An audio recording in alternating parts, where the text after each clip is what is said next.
ಎಲ್ಲರಿಗೂ ನಮಸ್ತೆ. Welcome to my YouTube channel. ಇವತ್ತಿನ ವಿಡಿಯೋದಲ್ಲಿ ನಾನು ಕಸ್ಟರ್ಡ್ ಫ್ರೂಟ್ ಸಲಾಡ್ ಮಾಡ್ತಾ ಇದ್ದೀನಿ. ಫ್ರೂಟ್ಸ್ ಹಾಗೆ ತಿನ್ನೋದಕ್ಕೆ ಬೇಜಾರು ಅನಿಸಿದ್ರೆ ಈ ಥರ ಎಲ್ಲ ಫ್ರೂಟ್ಸ್ನು ಮಿಕ್ಸ್ ಮಾಡಿಕೊಂಡು ಕಸ್ಟರ್ಡ್ ಫ್ರೂಟ್ಸ್ನ ಮಾಡ್ಕೊಂಡು ತಿಂದರೆ ತುಂಬ ರುಚಿಯಾಗಿರುತ್ತೆ. ಇಲ್ಲಿ 2 ಬಟ್ಲಷ್ಟು ಆ್ಯಪಲ್ನ ಕಟ್ ಮಾಡಿ ಇಟ್ಕೊಂಡಿದ್ದೀನಿ, ಹಾಗೆ 1 ಬಟ್ಲಷ್ಟು ಬನಾನನ ಕಟ್ ಮಾಡಿ ಇಟ್ಕೊಂಡಿದ್ದೀನಿ, ಹಾಗೆ ದಾಳಿಂಬೆ ಹಣ್ಣು, ಸ್ವಲ್ಪ ಸಕ್ಕರೆ, ಹಾಗೆ ಕಸ್ಟರ್ಡ್ ಪೌಡರು 1-2 ಸ್ಪೂನು, ಅದ್ರ ಜೊತೆಗೆ ಡ್ರೈ ಫ್ರೂಟ್ಸ್ ತೊಗೊಂಡಿದ್ದೀನಿ, ಬಾದಾಮಿ, ಗೋಡಂಬಿ, ಹಾಗೆ ಪಂಪ್ಕಿನ್ ಸೀಡ್ಸು, ಹಾಗೆ ದ್ರಾಕ್ಷಿ, ಹಾಗೆ ಇದ್ರ ಜೊತೆಗೆ ಹಾಲು. ನಾನಿಲ್ಲಿ ಕಸ್ಟರ್ಡ್ ಫ್ರೂಟ್ ಸಲಾಡ್ ಮಾಡೋದಕ್ಕೆ ಒಂದು ಬಾಣಲಿಗೆ 2-3 ಗ್ಲಾಸಷ್ಟು ಹಾಲನ್ನು ಹಾಕ್ಕೊಂಡು ಕಾಯಕ್ಕಿಟ್ಟಿದ್ದೀನಿ. ಮೀಡಿಯಮ್ ಫ್ಲೇಮಲ್ಲೇ ಹಾಲನ್ನು ಕಾಯಿಸ್ಬೇಕು. ಹಾಲು ಸ್ವಲ್ಪ ಕಾಯ್ತಾ ಇದೆ ಅಥವಾ ಕುದಿ ಬರ್ತಾ ಇದೆ ಅನ್ಬೇಕಾದ್ರೆ 1 ಬಟ್ಲಷ್ಟು ಅಥವಾ 3/4 ಬಟ್ಲಷ್ಟು ಸಕ್ಕರೆನ ಹಾಕ್ಕೋಬೇಕು.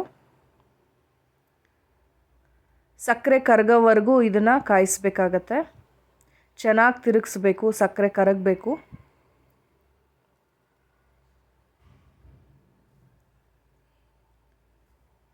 ಸಕ್ಕರೆ ಎಲ್ಲ ಮೆಲ್ಟ್ ಆದಮೇಲೆ ನೀವು 2-3 ಸ್ಪೂನಷ್ಟು ಕಸ್ಟರ್ಡ್ ಪೌಡರ್ನ ತೊಗೋಬೇಕು. ಅದಕ್ಕೆ ತಣ್ಣನ ಹಾಲು, ಒಂದು ಸ್ವಲ್ಪ ತಣ್ಣನ ಹಾಲನ್ನು ಮಿಕ್ಸ್ ಮಾಡಿ, ಎಲ್ಲೂ ಗಂಟಾಗದಿದ್ದಂಗೆ ನೀಟಾಗಿ ಮಿಕ್ಸ್ ಮಾಡಿಕೊಂಡು ಅದನ್ನು ಹಾಲು ಕಾದಿರೋ ಹಾಲಿಗೆ ಹಾಕ್ಕೋಬೇಕಾಗತ್ತೆ. ಹಾಕ್ಕೊಂಡು ಚೆನ್ನಾಗಿ ತಿರುಗಿಸ್ಬೇಕು. ಹಾಲು ಬಿಸಿ ಇರೋದ್ರಿಂದ ನೀವು ಕಸ್ಟರ್ಡ್ ಪೌಡರಿಂದು ಹಾಕ್ತಿದ್ದಂಗೆ ಸ್ವಲ್ಪ ತಿಕ್ನೆಸ್ ಬಂದಂಗೆ ಆಗುತ್ತೆ. ನೀವು ನೋಡ್ತಾ ಇರ್ಬೋದು, ಸ್ವಲ್ಪ ತಿಕ್ನೆಸ್ ಆಗ್ತಾ ಇದೆ. ಚೆನ್ನಾಗಿ ತಿರುಗಿಸ್ತಾ ಇರಬೇಕು, ಇಲ್ಲಾಂದರೆ ಗಂಟು ಆಗಿಬಿಡುತ್ತೆ. ಸೊ ಅದಕ್ಕೋಸ್ಕರ ಮೀಡಿಯಮ್ ಫ್ಲೇಮಲ್ಲೇ ಇಟ್ಕೊಂಡು ಚೆನ್ನಾಗಿ ತಿರುಗಿಸ್ಬೇಕು.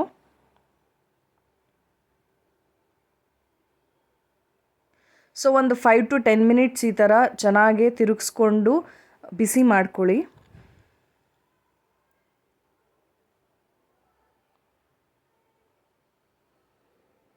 ಇಲ್ಲಿ ನಾನು 2-3 ಗ್ಲಾಸಷ್ಟು ಹಾಲಿಗೆ 2-3 ಸ್ಪೂನಷ್ಟು ಕಸ್ಟರ್ಡ್ ಪೌಡರ್ನ ಅಷ್ಟೇ ಹಾಕಬೇಕು. ಅದಕ್ಕೆ ಸ್ವಲ್ಪ ತಣ್ಣನ ಹಾಲನ್ನು ಹಾಕಿ ಮಿಕ್ಸ್ ಮಾಡಿ ಹಾಕಿರೋದು. ಈಗ ನೋಡ್ತಾ ಇರ್ಬೋದು. ಸೊ ಇಷ್ಟು ತಿಕ್ನೆಸ್ ಬಂದರೆ ಸಾಕು.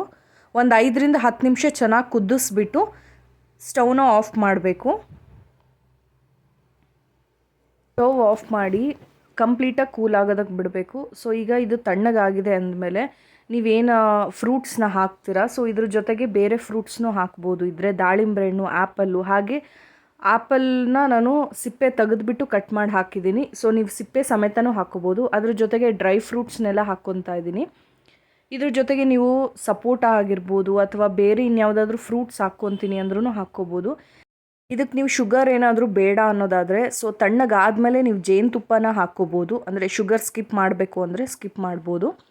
ಸೊ ಈಗ ಕಸ್ಟರ್ಡ್ ಫ್ರೂಟ್ ಸಲಾಡ್ ರೆಡಿಯಾಗಿದೆ. ಈಗ ಇದನ್ನು ಚೆನ್ನಾಗಿ ಮಿಕ್ಸ್ ಮಾಡಿದ್ಮೇಲೆ ಒಂದು ಬೇರೆ ಸರ್ವಿಂಗ್ ಬೌಲ್ಗೆ ಹಾಕ್ಕೊಂಡು ಫ್ರಿಜ್ಜಲ್ಲಿಟ್ಟು ತಿನ್ನಬೇಕು. ಸೊ ಫ್ರಿಜ್ಜಲ್ಲಿಟ್ಟು ತಿನ್ನೋದ್ರಿಂದ ತುಂಬಾ ಟೇಸ್ಟ್ ಕೊಡುತ್ತೆ. ಒಂದು 1/2 ಅವರ್ ಅಥವಾ 1 ಅವರ್ ಫ್ರಿಜ್ಜಲ್ಲಿ ಇಟ್ಬಿಟ್ಟು ಆಮೇಲೆ ತಿನ್ನಬೇಕು. ತುಂಬ ರುಚಿಯಾಗಿರುತ್ತೆ. ಮನೇಲಿ ಯಾವಾಗಾದರೂ ಮಿಕ್ಸ್ಡ್ ಫ್ರೂಟ್ಸ್ ತಂದಾಗ, ಜಾಸ್ತಿ ಇದೆ ಫ್ರೂಟ್ಸ್ ಅಂದಾಗ ಸೊ ಈ ಥರ ಮಾಡ್ಕೊಂಡು ತಿನ್ನಿ, ತುಂಬ ಚೆನ್ನಾಗಿರುತ್ತೆ. ಇದನ್ನು 1 ಅವರ್ ಫ್ರಿಜ್ಜಲ್ಲಿ ಇಟ್ಟಿದ್ದೀನಿ. ಸೊ ಫ್ರಿಜ್ಜಲ್ಲಿಟ್ಟು ತೆಗೆದ್ಮೇಲೆ ಸೊ ನೀವು ತಿನ್ಬೋದು. ತುಂಬಾ ಚೆನ್ನಾಗಿರುತ್ತೆ. ನಿಮಗೆ ಈ ವಿಡಿಯೋ ಇಷ್ಟ ಆಗಿದೆ ಅಂದ್ಕೊಂಡಿದ್ದೀನಿ. ಇಷ್ಟ ಆಗಿದ್ದರೆ ಪ್ಲೀಸ್ ಲೈಕ್ ಮಾಡಿ, ಶೇರ್ ಮಾಡಿ, ಹಾಗೆ ಸಬ್ಸ್ಕ್ರೈಬ್ ಮಾಡೋದನ್ನ ಮರಿಬೇಡಿ. ಎಲ್ಲರಿಗೂ ಥ್ಯಾಂಕ್ ಯು.